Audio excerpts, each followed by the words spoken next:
महात्मा ज्योतिराव फुले जी ने समाज में हर तरह से अपने आप को मजबूती से खड़ा करते हुए समाज को दिशा देने का काम किया।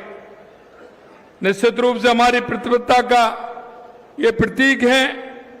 ज्योतिराव फुले जी ने भारतीय समाज को एक नई दिशा दी, अंधेरे में प्रकाश का दीप जलाया, उत्पीड़ित वर्गों को सम्मान और समानता का अधिकार दिलाने में वो समर्पित रहे और अग्रणी रहे।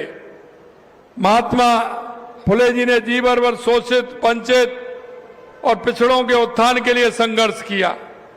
उन्होंने नारी शिक्षा, किसानों के अधिकार, सामाजिक न्याय की अलग जगाई थी।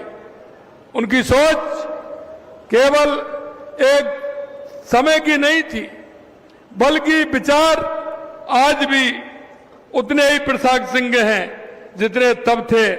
उस समय का भारतीय समाज जातिवाद, अंधविश्वास, असमानता की जंजीरों में जकड़ा हुआ था। ज्योतिराव जी ने कुरीतियों के खिलाफ आवाज उठाई और समाज में व्याप्त अन्याय को समाप्त किया। उनके सामाजिक कार्यों की बात करें तो सबसे पहला और महत्वपूर्ण कदम था शिक्षा का प्रसार। उन्हें पता था अगर सभी को शिक्षा मिलेगी तो ये हमारे रूढ़िवादी परंपराएं भी दूर होंगे, असमानताएं भी दूर होगी। और उन्होंने अंधेरे में एक दीपक जलाने का काम माननीय हमारे ज्योतिराव फुले जी ने किया। उन्होंने देखा कि माननीय ज्योतिराव फुले जी ये काम कर रहे हैं तो उनकी धर्मपत्नी सावित्रीबाई फुले जी के साथ मिलकर, क्योंकि वो भी समाज सुधारक में और महिलाओं के उत्थान में सावित्रीबाई फुले जी का बहुत बड़ा योगदान है, बहुत बड़ा योगदान है। उन्होंने पुणे में पहला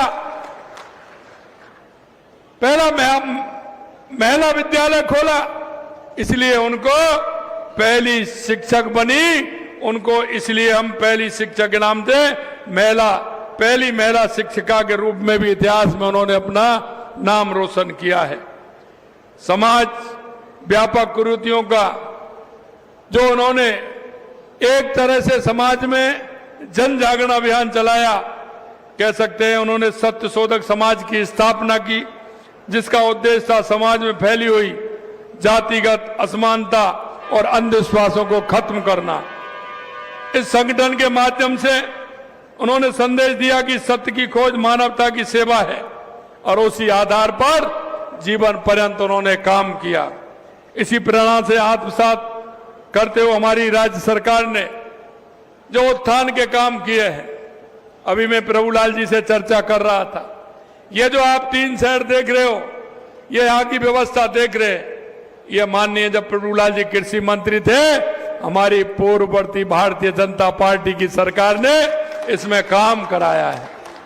और मैं इसलिए कहना चाहता हूं क्योंकि समाज में जब तक हमारे व्यापार की, हमारे किसान की, हमारे मजदूर की बात को अगर नहीं सुना जाएगा तो हम अंत्योदय की परिकल्पना पर नहीं चल सकते। पंडित दीनदयाल उपाध्याय की अंत्योदय की योजना, बाबा साहब भीमराव अंबेडकर जी की अंत्योदय की योजना, महात्मा ज्योतिराव फुले जी की अंत्योदय की योजना को लेकर के हमारी सरकार चलती है। और इसलिए मैं कहता हूं, देश के यशस्वी प्रधानमंत्री नरेंद्र मोदी जी ने हमारे समाज के अंदर 4 जातियों का उल्लेख किया है। अगर इनका उत्थान होगा तो हमारे देश का उत्थान होगा, हमारे प्रदेश का उत्थान होगा, हमारे जिले का उत्थान होगा, हमारे गांव का उत्थान होगा।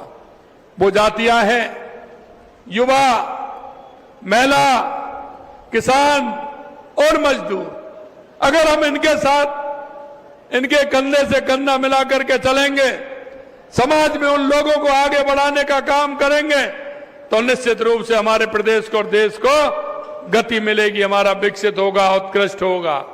और उसी थीम पर हमारी राजस्थान की सरकार काम कर रही है।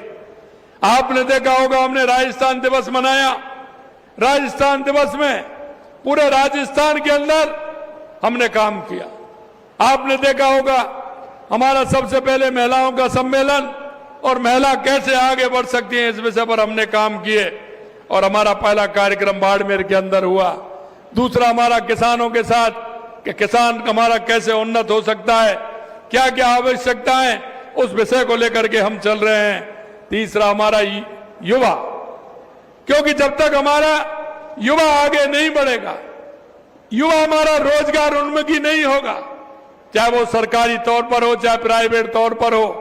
आप देख रहे हैं हमारी सरकार को लगभग 1.5 साल होने जा रहा है। हमने युवाओं के उत्थान के लिए, महिलाओं के उत्थान के लिए, किसान के उत्थान के लिए और गरीब और वंचित के उत्थान के लिए हमारी सरकार लगातार काम कर रही है। हमने युवाओं को कहा था कि हम 1 लाख सरकारी नौकरी देंगे। आपने देखा 67,000 नौकरी हमने दे दी और आने वाले जुलाई के महीने में 1 साल होगा, क्योंकि बजट हमारा जुलाई के महीने में आया था। हम 1 लाख नौकरी देने का काम पहली साल में करेंगे। 1,88,000 सरकारी नौकरियां पाइपलाइन में हैं।